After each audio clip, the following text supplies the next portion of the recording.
Hey Leute, ich bin Jorma vom Kanal MajorTech und habe heute das Vergnügen für Christian einzuspringen, der sich momentan aufgrund körperlicher Einschränkungen etwas zurücknehmen muss.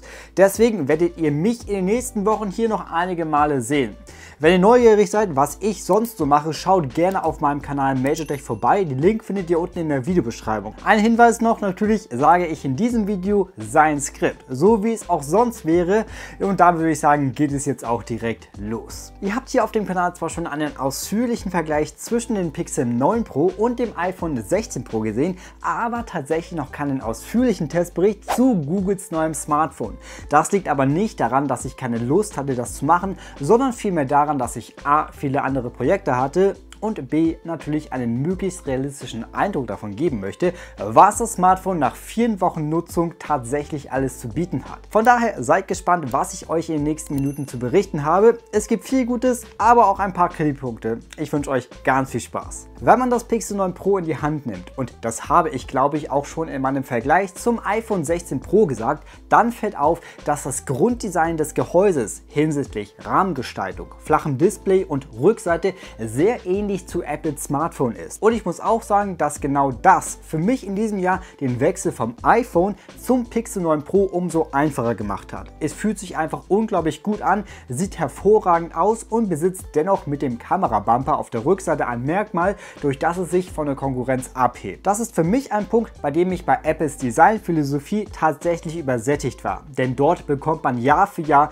einfach dasselbe Design. Entsperrt wird das Pixel Smartphone mit einem Fingerabdrucksensor, der super zuverlässig funktioniert. Auch die Gesichtserkennung ist auf einem guten Niveau, solange sie bei Tageslicht genutzt wird und nicht bei schwachem Licht oder Dunkelheit. Ich musste jedoch auch feststellen, dass der Fingerabdrucksensor nur dann gut arbeitet, wenn keine Displayschutzfolie angebracht ist. Zumindest mit der am Anfang angebrachten No-Frame-Folie war das weniger zuverlässig. Obwohl das Smartphone toll aussieht und sich gut anfühlt, habe ich es dennoch in eine Schutzhülle gepackt, da mir der Vorgänger nach einem harten Sturz auf der Rückseite gesplittert ist. Nach mehr als 3 Monaten Nutzung ohne Displayschutz hat die Vorderseite lediglich ein paar wenige Mikrokratzer, die für mich aber vollkommen in Ordnung sind, da ich das Smartphone oft in der Hosentasche trage, manchmal auch zusammen mit Schlüsseln oder meiner Geldbörse. Das Gerät ist nach IP68 staub- und wasserfest, wobei ich das jetzt nicht auf Herz und Nieren getestet habe. Aber für kleine Missgeschicke wie einen Fall in die Badewanne sollte es hiermit kein Problem geben. Die Lautsprecher sind gut und bieten hier einen ordentlichen Stereoklang.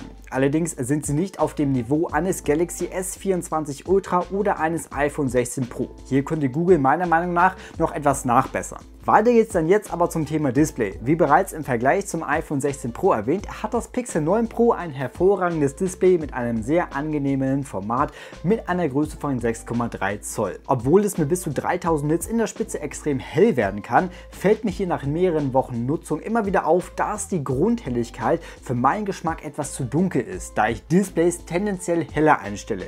Das gefällt mir bei anderen Smartphones besser. Eigenschaften wie Blickwinkelstabilität, Farbgenauigkeit und Farbwiedergabe sind hier auf einem Top-Niveau. Darüber muss man nicht viel sagen. Natürlich gibt es auch ein Always-On-Display, das smarte Inhalte anzeigt, wie beispielsweise Wecker für den Folgetag, laufende Musik oder anstehende Termine. Ein oft kritisierter Punkt bei Google, das ist der Prozessor, und in diesem Jahr setzt Google auf den Tensor G4 Chip, der rein nach Benchmarks deutlich hinter Chips von Apple oder Qualcomm liegt. Hinzu kommen noch 16 GB Arbeitsspeicher und bis zu 500 GB intern beim kleinen 9 Pro. Aber ich sag's mal so, Benchmarks sind mir mittlerweile egal, vor allem hier, da das Smartphone trotzdem schnell und alle im Alltag anfallenden Aufgaben spielerisch erledigt. Apps starten flüssig, Spiele laufen ohne Probleme und alle alltäglichen Anwendungen werden reibungslos ausgeführt. Ein Punkt, der mich beim Pixel 8 Pro störte, war die Akkulaufzeit, womit ich auch vor dem Kauf des 9 Pro ein paar Bedenken hatte, die aber ziemlich schnell wieder verflogen sind.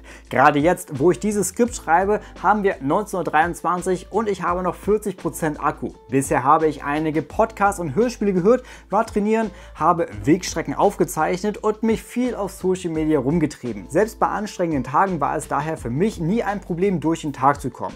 Zumal der Standby-Verbrauch gegenüber des Vorgängers deutlich verbessert wurde. Auch das Laden ist absolut okay, wodurch man wieder 60% in 30 Minuten in den Akku packen kann. Drahtlos kann man hier mit bis zu 21 Watt laden, per Kabel sogar mit bis zu 45 Watt. Die Kamera beim Pixel 9 Pro ist natürlich wie immer ein Highlight, egal ob für Porträts, Ultraweitwinkel oder der Telebereich. Das Pixel 9 Pro gehört zu den Top 3 Smartphones des Jahres. Persönlich sehe ich es vor dem iPhone und minimal hinter dem Galaxy S24 Ultra. Es gibt eine Hauptkamera mit 50 Megapixel, die optisch stabilisiert ist, eine Ultraweitwinkelkamera mit 48 Megapixel, eine Telekamera ebenfalls mit 48 Megapixel und 5-fach optischen sowie 30-fach digitalem Zoom. Auch die ist optisch stabilisiert. Zudem noch eine Frontkamera mit 42 Megapixel und Autofokus. Hinzu kommen noch starke Software-Features wie die automatische Bildretusche, mit der Objekte entfernt werden können, oder die automatisierten Filter. Die Bildbearbeitungsmöglichkeiten sind mega vielseitig, sodass ich sie selbst gar nicht alle aufzählen kann. Die Farbdarstellung ist absolut realistisch, tendiert jedoch manchmal leicht ins Kühle. Der 5-fache optische Zoom ist beeindruckend und selbst beim digitalen Zoom im 10-fachen oder 30-fachen Bereich bleiben Strukturen von Gebäuden oder feine Details wie Verästelungen erstaunlich gut erkennbar. Besonders überzeugt hat mich die Konsistenz der Kamera, da sie nahezu immer auf einem sehr hohen Niveau arbeitet und selbst bei Nachtaufnahmen liefert sie eine beeindruckende Leistung. Während die Videoqualität bei Tageslicht überzeugend ist, fällt jedoch auf, dass sie bei schlechterer Beleuchtung, dunkleren Szenen oder bei Verwendung des zweifachen Zooms in 4K mit 60 fps relativ schnell nachlässt. Hier schneiden andere Kameras wie das iPhone 16 Pro deutlich besser ab. Für mich ist die Kamera eine herausragende Point-and-Shoot-Lösung, die extrem flexibel ist und vor allem auch im Android-Bereich mit ihrem kompakten Formfaktor alles andere in den Schatten stellt. Die Kamera des S24 Ultra bietet zwar nochmal mehr Vielseitigkeit und übertrifft sie in einigen Bereichen, doch das wird nur im direkten Vergleich wirklich deutlich. Was Google hier mit dem Pixel 9 Pro abgeliefert hat, ist beeindruckend und vor allem auf einem sehr hohen Niveau. Deshalb gehört für mich die Kamera dieses Smartphones definitiv zu meinen Favoriten des Jahres. Werfen wir jetzt nochmal einen Blick auf die Software, denn die ist für mich beim Pixel 9 Pro tatsächlich einer der größten Pluspunkte und ein wesentlicher Grund, warum ich eher bei einem Pixel-Smartphone bleibe, anstatt beispielsweise zu einem Samsung-Gerät zu wechseln. Während Apple mit iOS in den vergangenen Jahren stets eine einfache, optisch ansprechende und benutzerfreundliche Lösung angeboten hat, empfinde ich das System inzwischen als zu verspielt und überladen. Google hingegen bleibt seiner Philosophie treu und liefert hier eine einfache, schnelle, aber dennoch vielseitige, leistungsstarke Software. Besonders hervorzuheben sind Funktionen wie die automatische Transkription in der Recorder-App oder auch die Multi-Window-Funktion, die man im Alltag nochmal deutlich erleichtern. Hier sehe ich klare Vorteile gegenüber einem iPhone, das ich ebenfalls täglich benutze. Ein weiteres Highlight ist die Circle-to-Search-Funktion. Damit kann man beispielsweise Inhalte, die einem in den sozialen Medien auffallen, schnell und unkompliziert durchsuchen. Dafür hält man einfach den unteren Bildschirmbereich gedrückt, markiert das Objekt, was man suchen möchte, und der Rest funktioniert fast vollständig automatisch. Hinzu kommt natürlich auch noch die lange Update-Garantie, die Google hier beim Pixel 9 Pro bietet. Dadurch profitiert man nicht nur von der hohen Sicherheit und langfristigen Unterstützung, sondern erhält auch die neuesten Updates als einer der ersten. Zusammenfassend bleibt für mich festzuhalten, dass das Pixel 9 Pro nicht in allen Bereichen das beste Smartphone ist, das man in diesem Jahr kaufen kann. Der Preis ist mit 1100 € zwar etwas gestiegen und sicherlich nicht günstig, und es gibt Schwächen etwa bei den Lautsprechern.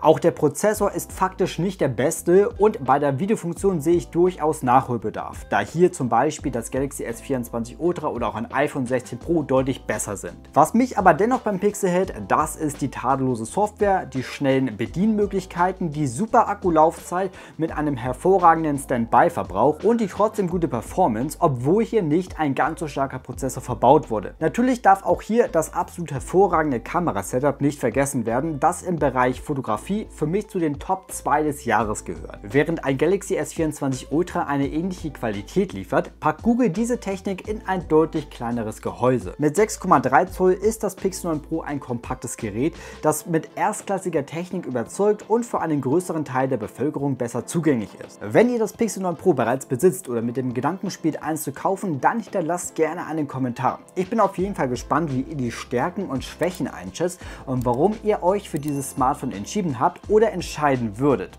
Das soll es dann aber auch schon wieder von diesem Video gewesen sein. Ich hoffe, es waren viele spannende Eindrücke für euch dabei und wir sehen uns dann wieder auch schon in einem der nächsten Videos. Bis dann, macht es gut. Ciao, ciao.